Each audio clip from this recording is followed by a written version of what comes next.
TikTok is back in the hot seat again this morning. Now a former executive with ByteDance, which is TikTok's parent company, is claiming the app shares information with the Chinese Communist Party, including American user accounts, and is engaged in a worldwide scheme to steal and profit from the content of others, including Facebook and Instagram. Let's bring in Scott Moskowitz. He's a senior analyst for the Asia Pacific region at Morning Consult, which is a global intelligence company. Good morning, and thank you for joining us.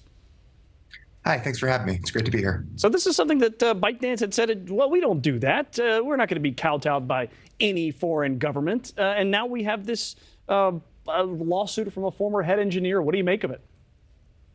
Yeah, it's certainly a troubling allegation, and it's going to add sort of fuel to the flame for people who are claiming we need to ban ByteDance on national security and other reasons. But of course, it is an allegation, and we need to wait for corroboration and to see how it plays out. So it's certainly going to raise the temperature of the conversation, if nothing else. Well, and we did see the CEO of ByteDance, Shou Chew, in front of Congress back in March. Here's what he had to say. There are more than 150 million Americans who love our platform, and we know we have a responsibility to protect them. It is our commitment to this committee and all our users that we will keep this free from any manipulation by any government. And again, this was before this most recent lawsuit, which says kind of the opposite of what he just said there. So what do you take of the credibility for Shou Chew there?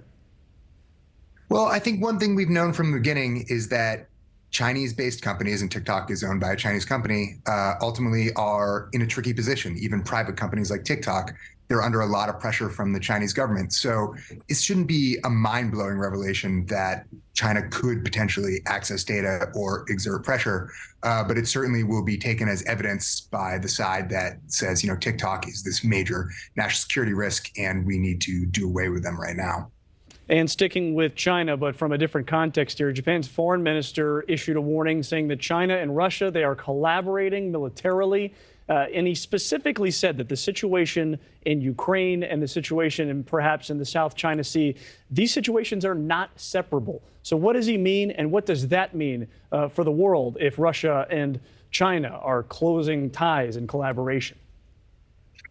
Yeah, I mean, even though China has said repeatedly that they are not interceding on Russia's behalf in the war, they are deepening ties. They have very close relations. And I think the foreign minister, the Minister of Foreign Affairs, makes a very good point.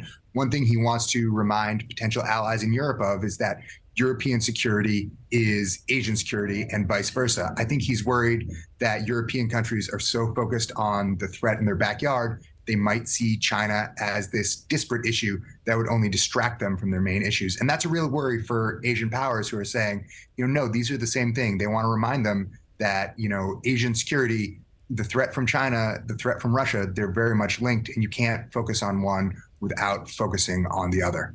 That is Scott Moskowitz, and we thank you for joining us. Thanks for having me. Thank you for watching. Go to newsnationnow.com to find NewsNation on your television provider. And don't forget to click the red subscribe button below to get more of NewsNation's fact-driven, unbiased coverage.